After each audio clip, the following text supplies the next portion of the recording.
Doublespeak is language designed to evade responsibility, make the unpleasant appear pleasant, the unattractive appear attractive.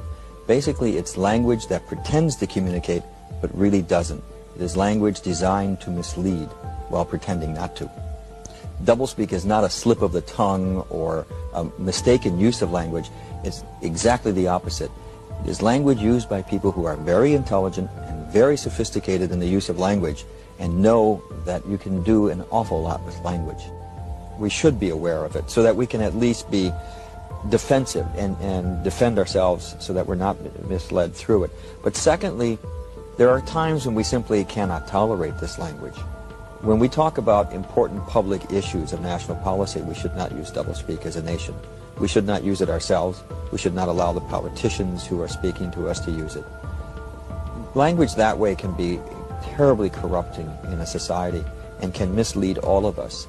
And in a democracy that depends upon the active participation of its citizens, it can lead to cynicism and resentment and a withdrawal from the political process. The reaction I get to doublespeak from a lot of readers of the Quarterly Review as they write to me is, well, of course I know this language. I see it all over the place. I see it all the time. But, you know, what else can you expect from politicians? They all lie. They all use doublespeak. It is that cynicism which leads to there's nothing I can do about it, so people withdraw. Is it true that you can put sugar-free on a product and still have sugar in it? It's probably the one question I've been asked most often, because people simply can't believe that happens. How can it happen? Because sugar-free simply means they haven't added table sugar or cane sugar to it. They can add mannose, fructose, any of the syrup sweeteners, and still call it sugar-free. So, you know, when you eat something that's sugar-free, there's sugar. Oh, yes, and by the way, I found out in a radio interview when they had people in the audience calling in, a man called in and said, do you mean that there's sugar in there? I said, well, yes, there's sugars in that food. He said, well, I'm a diabetic, and my wife makes sure she buys only the sugar-free. I said, you can't eat those. You have to use only the dietetic, because that's governed by law. Sugar-free isn't. Here's a man who was threatening his health through this kind of false labeling. It was absolutely amazing. But the food, his novel, 1984, addressed the importance of language in society and the control and manipulation of language to control and direct society. I think the most important point in 1984 is that power grows not out of the barrel of a gun. Power grows not out of the thought police and rule by terror. It grows out of the power of language in that novel. What is reality? Reality is not external. Reality exists not in the mind of the individual, which soon perishes, but in the mind of the party, which is collective and immortal. What the party says is reality is real. And how else can the party do that? Except by language. The party has taken control of language and has taken it away from the individual. And that's the power, because those in power who control language control the way we see the world. Language control the way we see the world. This is the brother of the Madia, giving all praises and glory to Yahweh, Ba'ashem Yahushua, Ba'ashem V'kar Kodash. Double honors to those apostles of Great Millstone, and blessings to the sincere believers of Yahweh, Ba'ashem Yahushua. So now in this video, we're going to talk about how Esau deliberately used words and certain language to mislead the people and throw people off. Because you got to understand that Esau has meanings and definition to words that's different from the English language that we are not accustomed to. A case in point is his law system. Now, if you go through a law dictionary, you're going to see words that mean something totally different from the English definition. Like you may see the word person. Now, in the English definition, a person is a living human being, whereas in law, a person might be reference to a corporation, not actual human being. And through this language, Esau, he throws people off, and he'll tell you the truth, but it's misleading. So now, with that being said, that leads me until the topic at hand, because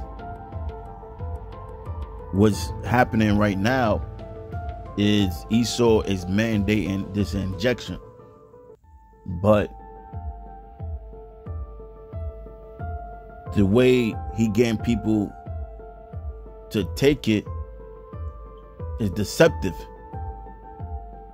and he using misleading language, such as saying that the injection is 95% effective. But you have to understand that when they use that term 95 effective, it don't mean what we think it mean. Now, when they talk about effectiveness, is referencing to the relative risk reduction rather than the absolute risk reduction. And I'm gonna play a video so it could be clearer to you in a second. But first, I want to start off with this scripture here. Genesis 3:1. Now the serpent was more subtle than any beast of the field which the Lord Yahweh had made. And he said unto the woman, Yea, have the Most High said, Ye shall not eat of every tree of the garden. So the focal point is subtle, meaning he was very clever. That's why he was successful on deceiving Eve. And that's the very nature of Esau. He just don't deceive you. He have many mechanisms to mislead a person. He could straight up lie to you, or he could tell you the truth but mislead you by telling you the truth, because he'll tell you the truth in front of your face, but or have totally different meaning to the words that you used to. But that's how the devil operates. That's why I said he was subtle. He was clever. So now let's play this clip, and we're gonna come right back. And by now, we've all heard that the Pfizer vaccine had an efficacy rate of 95% and Moderna 94%. What you may not have known is that stat's technical term. It's called the relative risk reduction.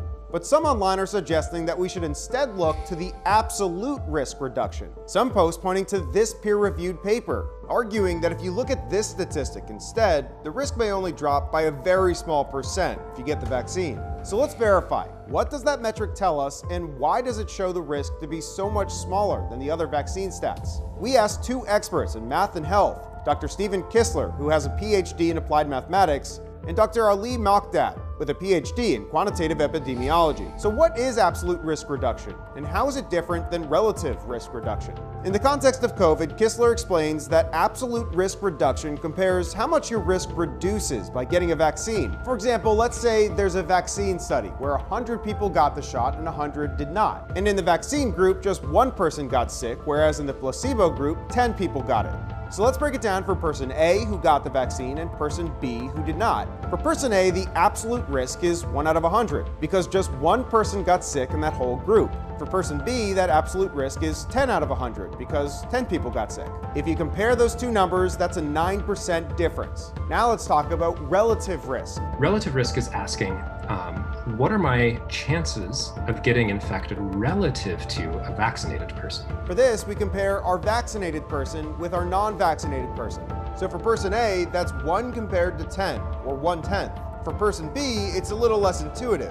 You're comparing the number of people who got sick and weren't vaccinated to that same number, the number of people who got sick and weren't vaccinated. So that's 10 out of 10, or 100%. Think of it as a control group. When you compare those two numbers, that's a 90% reduction for those who got the vaccine. That's a lot higher, right? So that's, and that was the issue that the paper brought up, was that the relative risk calculation in this case is a lot higher.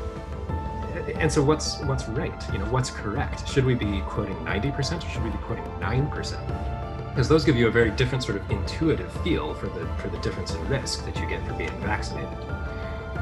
Well, I think both are useful. Dr. Mokdad says that it's not at all unreasonable that the public is hearing about the relative risk reduction rather than the absolute one. If I come to you and explain to you what's the absolute difference in lung cancer if you smoke, doesn't connect. But if I come and tell you if you smoke, there is 9 times more likely to get lung cancer, then that's a public health message. That's what we want, is we want to connect with the public. And we scientists have to speak a language that connects to the public. Now, our verified research... Now, this is Ecclesiasticus 12:10. Never trust thy enemy, for like as iron rusteth, so is his wickedness. Though he humble himself and go crouching, yet take good heed and beware of him, and thou shalt be unto him as if thou hast wiped a looking glass, and thou shalt know that his rust have not been altogether wiped away. So you should know already who's the enemy. This man has been the enemy from the beginning, and that's not going to change. But our people, they'd like to look for the goodness in the person, and they're thinking that this man's going to change, but he's not going to change. It's in his nature to be the devil.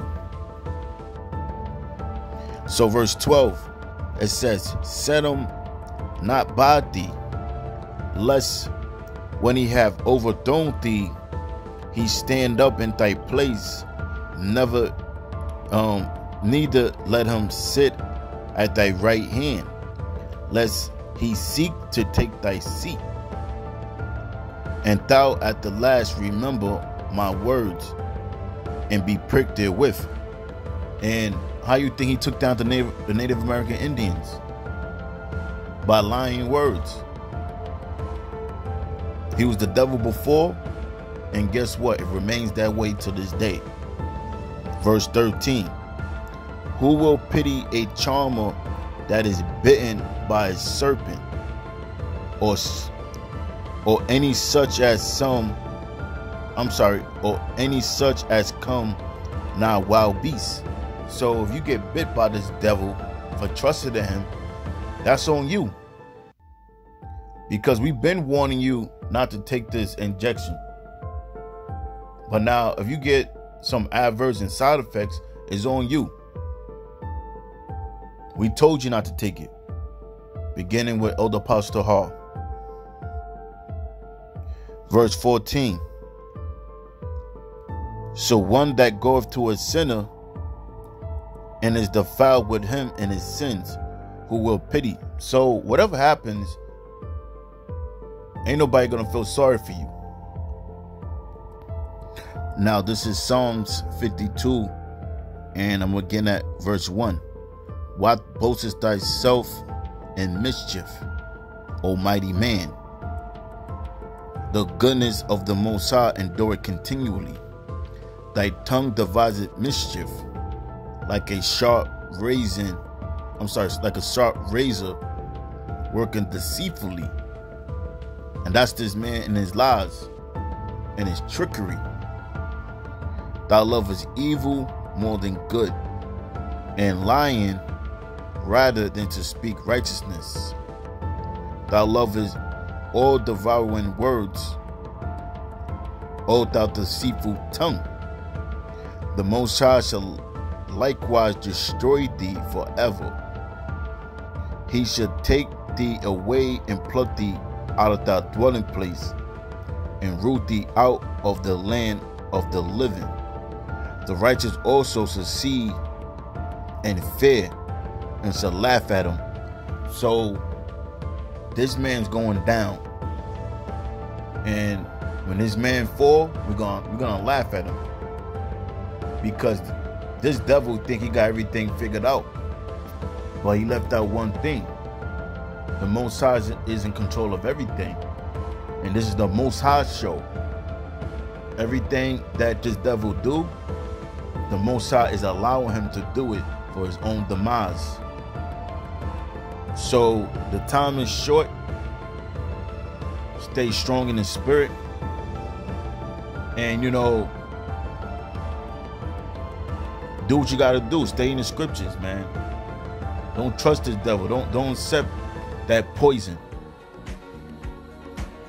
because what come next is the microchip.